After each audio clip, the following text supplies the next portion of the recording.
Guys, dito tayo guys sa ngayon guys sa yan yung pinupuntahan namin na yung parang sa natin sa Lunita. Yan parang Lunita dito yan.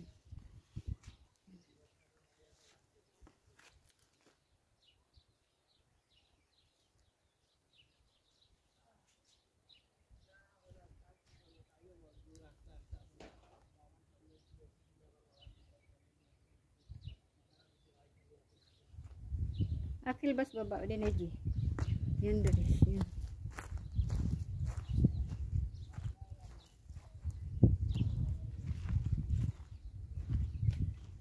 Yung tinatawag dito na yung parang yan.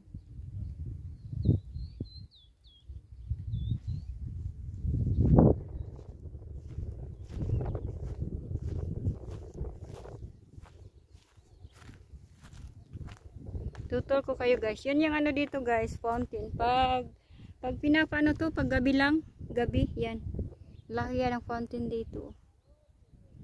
Pag gabi lang to, pag pinano, pero ngayon parang wala ang tubig, parang tipid ata kasi dahil mainit kasi ngayon dito yan. Yan ang mga trabante dito.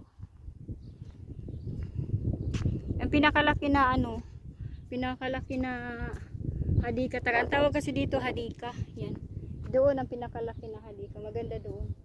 Pero kasi yung tatay namin gusto dito ba. Wala naman tao dito yan.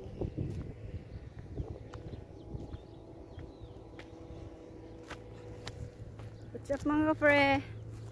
Yan. Gala time dahil mainit. Sobrang init dito oh. Yan. Yan sobrang init oh. Yan. Yan ngayon dito. Sobrang init. Yan. Grabe. Yan ang car ni tatay. Andyan si tatay. Sobrang init ngayon dito. Kung ano man ang kainit sa Pilipinas, ganun din dito. Sobrang init. Yan, sobrang init siya. Yan yung driver namin. Oh. Yung driver namin ko. Ayan. Sobrang init eh.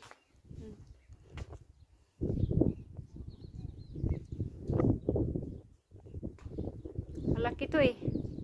Hindi pa to yung parang lang kasi dito eh. Hi.